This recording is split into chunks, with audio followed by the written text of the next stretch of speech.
Olá, meus amigos, tudo bem? Aqui é Rafael Galdino, amigo de vocês. Estamos aqui mais uma vez para podermos estar conversando sobre mais uma temática espírita que é de tanta importância para todos nós, principalmente distanciados pela pandemia que vem nos acompanhando a esse tempo todo. Tá bom? Esse mês a gente recebeu um convite super especial, que a gente ficou super feliz. Uma temática que a gente vai trabalhar sobre o livro Paulo Estevam, esse livro maravilhoso que está entre os 5 melhores que eu já li. E olha que eu já li um bocado de livro de todos os gêneros, de todos os tipos. E esse livro aqui, ele é maravilhoso. Ele, ao lado de outras obras, eles estão assim lá no topo da minha lista de melhores livros. E é sobre ele que a gente vai fazer a nossa conversa desse mês, né? A equipe doutrinária do Discípulos de Jesus nos convidou para falar sobre ama, né? O tema é ama, dentro da perspectiva do livro Paulo Estevam. Uma discussão muito boa e espero que a gente possa conversar bastante hoje, beleza? Para iniciar a nossa conversa, nós vamos ler uma paginazinha desse livro que nos é velho companheiro de guerra, que é o Vida Feliz.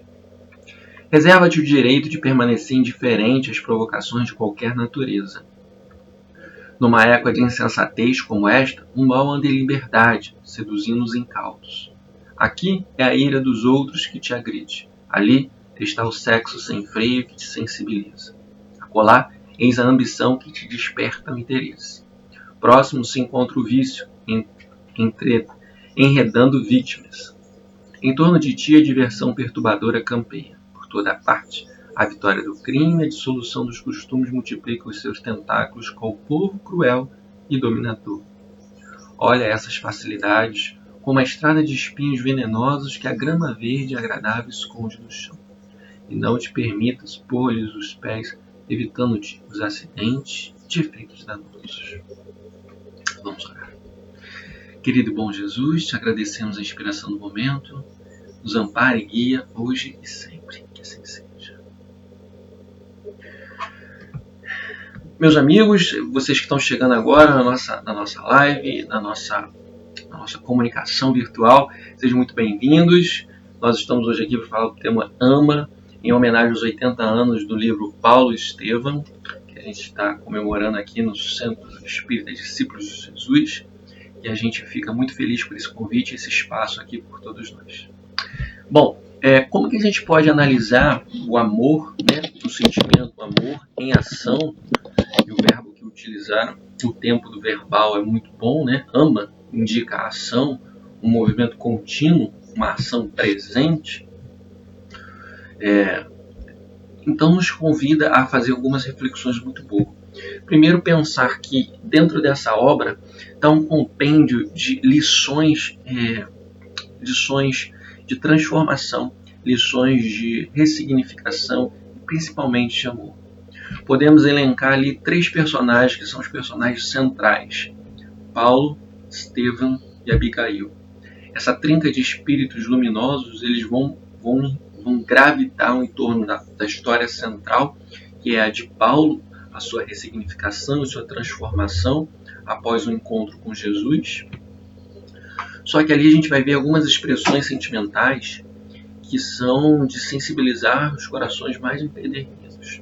E quando a gente faz algumas considerações, principalmente quando a gente volta ao cristianismo primitivo, a gente precisa levar em consideração alguns aspectos que são fundamentais. Quando a gente observa uma ação de amor, de perdão, de caridade, de ressignificação de vida, a gente tem dificuldade, nós espíritos inferiores, nós temos uma grande dificuldade de finalmente compreender o que significa aquela ação como um todo. Por exemplo, quando escutamos uma descrição de que o espírito mesmo passando por um sofrimento, ele continua a amar, cuidar e zelar para aquelas pessoas, a gente acaba tendo dificuldade de entender aquilo na verdadeira prática. Porque as narrativas literárias, elas são muito boas, elas sensibilizam, mas elas são narrativas terceiras. No que sentido? Que elas são narrativas que estão fora da gente, são narrativas que nós estamos observando. E o grande traço de transformação é quando nós criamos o laço empático. Nós nos colocamos naquela situação e trazemos aquela vivência emocional para a gente. Quando a gente coloca essa vivência emocional junto a gente consegue estabelecer uma relação, uma conexão, e aqueles ensinamentos daquela literatura, ela ressignifica a nossa vida e nós conseguimos mudar de atitude. É muito comum nós estabelecermos leituras de livros fantásticos que nos sensibilizam, que usamos nos arroubos maravilhosos da nossa experiência. Contudo, a gente tem uma grande dificuldade de trazer aquela vivência para a nossa realidade. Porque nós estabelecemos uma relação de observar por cima do muro. Estamos vendo o que está acontecendo lá. A narrativa está acontecendo. É bonita, é emocionante, mas ela não entra dentro da minha casa. Existe um muro que me protege, e essa proteção tem um tom negativo, né? Evita que eu entre em contato com aquela emoção, aquela vibração superior, e eu não consigo ressignificar minha vida. É por isso que muitas pessoas, muitas das vezes, adoram ler, mas quando a gente observa, a sua vivência destoa. E a melhor pessoa para a gente observar isso somos nós. Comumente nós lemos, sabemos muito mais do que aquilo que nós conseguimos colocar em prática. Esse processo como um todo, ele acaba nos tolhindo, acaba nos dando algumas dificuldades da caminhada e criando um certo jogo de aparências em que a gente perde o conteúdo essencial que é a transformação interna. Por isso que Joana de Ângeles, em todas as suas obras, assim como outros baluartes espíritas, todos eles vão trabalhar dentro dessa perspectiva de que nós precisamos ressignificar a nossa conduta interna, porque é ela que vai dinamizar o nosso quadro evolutivo. É muito comum nós trabalhadores, eu vou trazer a conversa aqui para nós espíritas, né? Estudarmos muito, conhecermos muito, fazermos muitos estudos, participar de muitos encontros, muitas atividades, nos doarmos aos diversos trabalhos na casa espírita. Isso é bom, isso é show de bola, isso é maravilhoso. Contudo, a gente precisa entender que isso não é o fim. Isso é um meio para atingir o fim. E qual é o fim? O fim é o que está lá no Livro dos Espíritos, falando que o objetivo da nossa vida é a aprimoração espiritual, a dita evolução. Nós nos tornarmos espíritos melhores, mais trabalhados, ou no mínimo sermos pessoas melhores daquela a qual chegamos aqui quando reencarnamos. E esse saldo a gente só vai fazer após o desencarne. Então, dentro desse processo, a gente precisa entender que todos os contatos com conteúdos e informações, elas precisam ser ressignificados. Se eu li um livro, a proposta daquele livro é falar sobre o quê? Se eu li Paulo Estevão, qual é o significativo dessa obra? Ele vai narrar a história de Paulo e vai trazer uma relação com a vida de Estevão. Qual o objetivo desse livro espírita na minha vivência?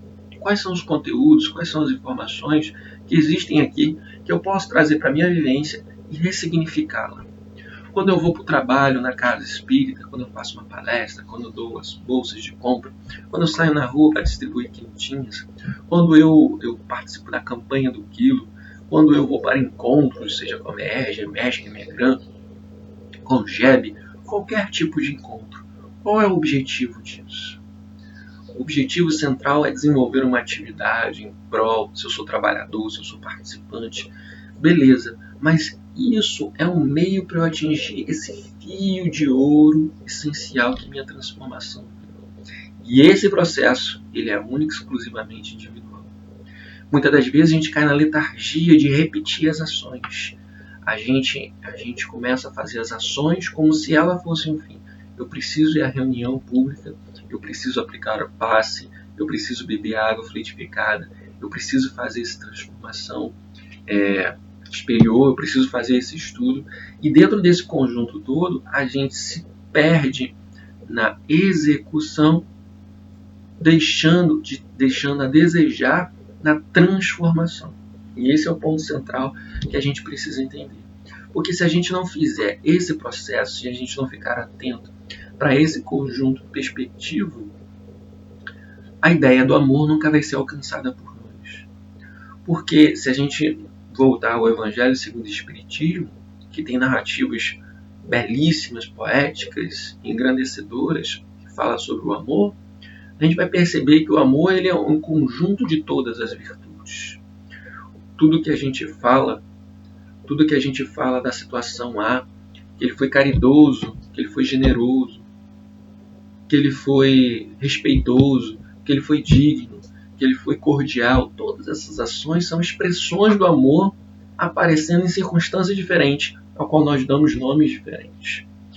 Se uma pessoa nasce no Marrocos, a gente diz que é marroquino. Se a gente diz que ela nasce no Brasil, ela é brasileira. Nos Estados Unidos, norte-americano. Só que todos nós somos seres humanos, espíritos em evolução. Nascemos em contextos diferentes. O amor é um só, que se espraia em diversas formas. Seja da doação, seja da paciência, seja da ressignificação. Então, todas as virtudes, elas são nuances dessa virtude excelsa, central, catalisadora, que é o amor. O amor, ele é essa essência que borbulha dentro de nós, que faz amar, que faz que faz a gente se doar, que faz a gente se dedicar ao próximo. Eu gosto de brincar com isso, né? Não quero entrar no mérito, mas eu gosto de falar que um dos amores mais significativos é o amor de marido e mulher. Porque ali você escolhe, é claro que tem um planejamento espiritual, mas não esqueçamos do livre-arbítrio, você reencarna e você escolhe viver com aquela pessoa. A todo instante nós temos a liberdade de nos afastar daquela pessoa, mas a gente escolhe estar ali, a gente escolhe ter paciência, a gente escolhe ter amor, a gente escolhe se dedicar àquela pessoa. Então, todas expressões maravilhosas. Eu brinco que filho já vem, filho está lá e você não consegue desgrudar. Filho é filho, nasceu, querendo ou não, vai ser seu filho, vai ser sua filha, vai ser para sempre. Mas é justamente isso. Essas expressões que a gente utiliza no nosso dia a dia são isso.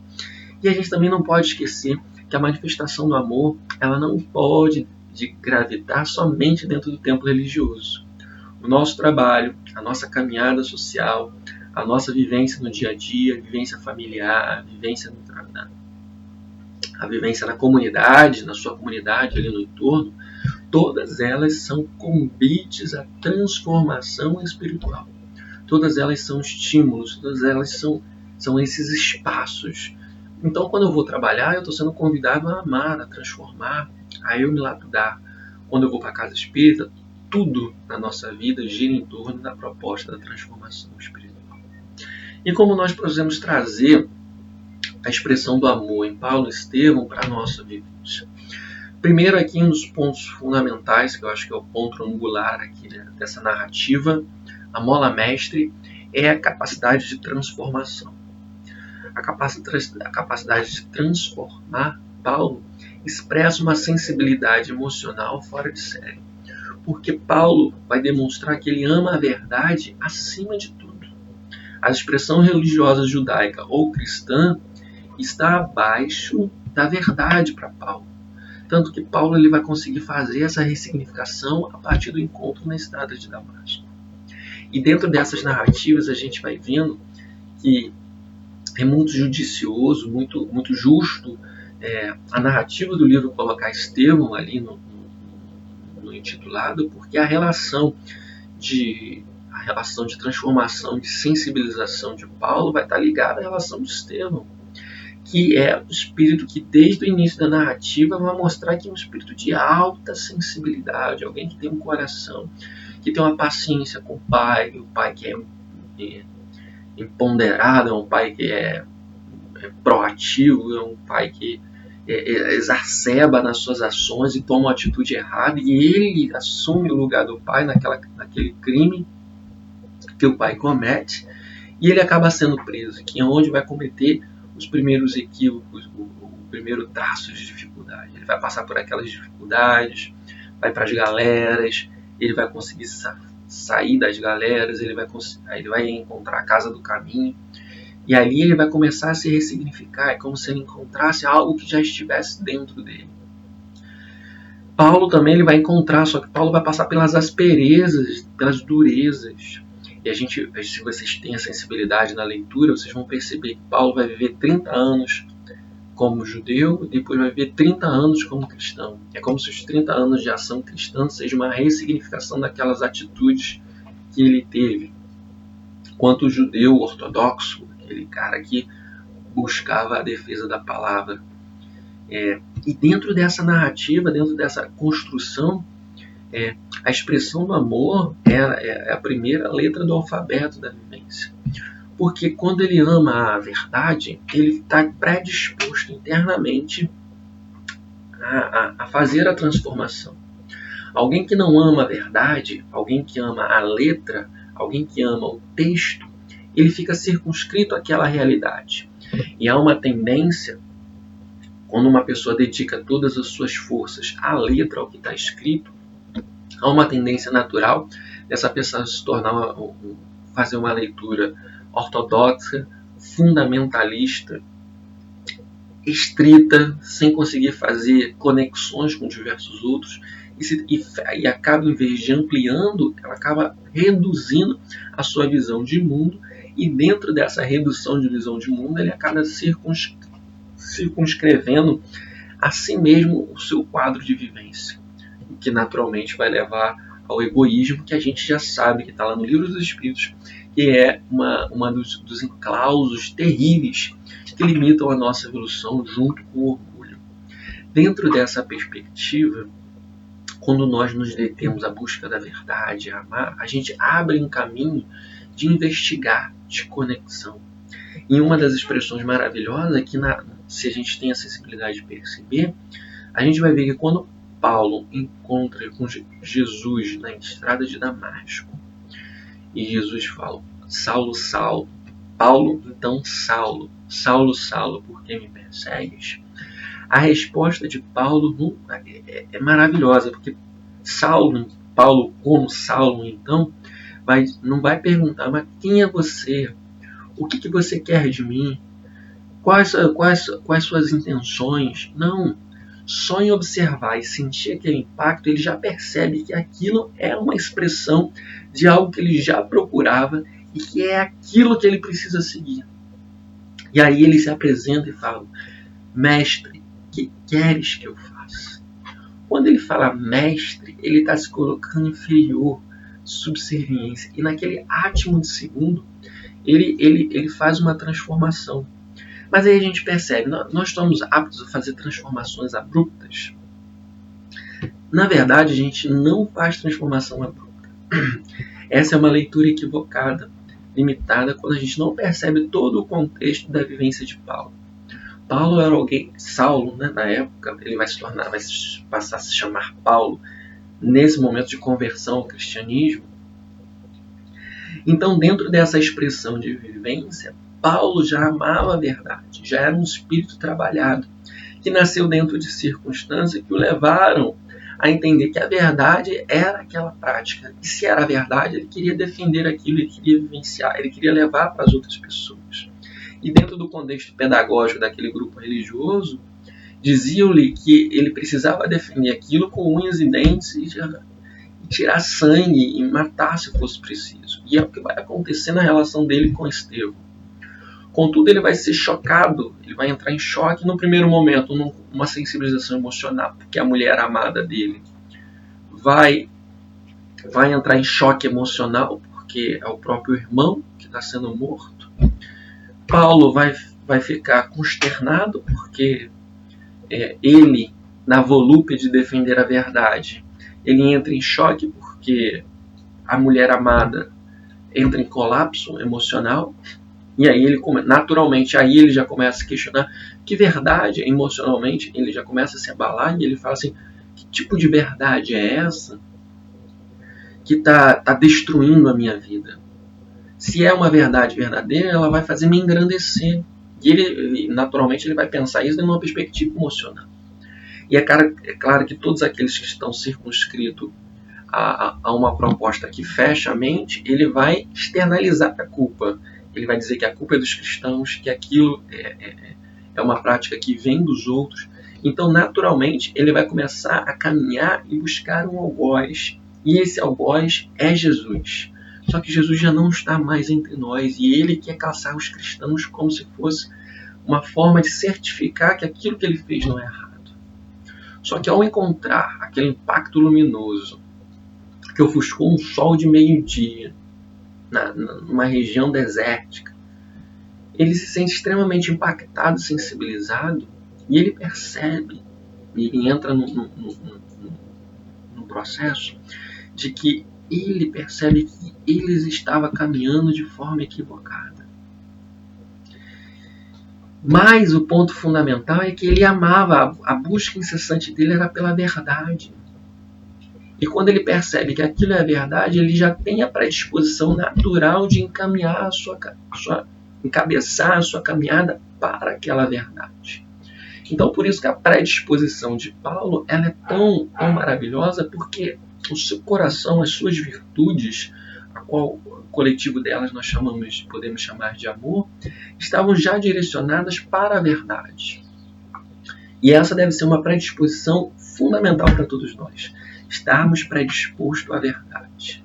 Porque a gente precisa entender que a forma como nós entendemos os conhecimentos hoje, ela pode estar muito limitada e a gente precisa ampliar essa.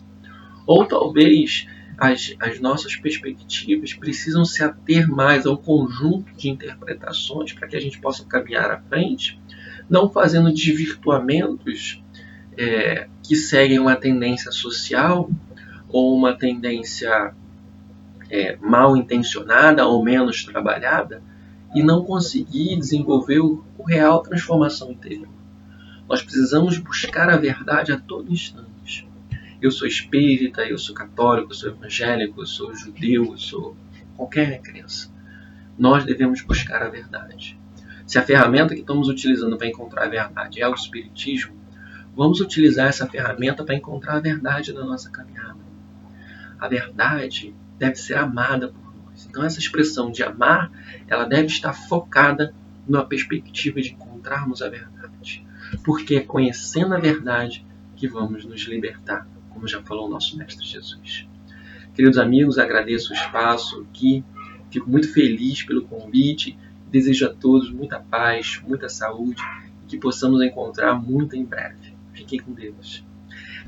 E antes disso, nós queremos, claro, fazer a nossa prece final, falar a todos vocês que continuem atentos à preservação da vida, ao cuidado com o semelhante, e vamos buscar manter as melhores ações possíveis para o cuidado com o outro, que é uma das melhores expressões de amor na nossa vivência atualmente. Vamos lá. Querido e bom amado Jesus, te agradecemos pela oportunidade do encontro. Afaga cada um desses corações que estão aqui conosco, envolvendo no teu manto de amor. Que possamos estar contigo, pois sabemos que tu estás conosco sempre. Que assim seja. Muito obrigado, meus amigos. Um forte abraço a todos e até a próxima.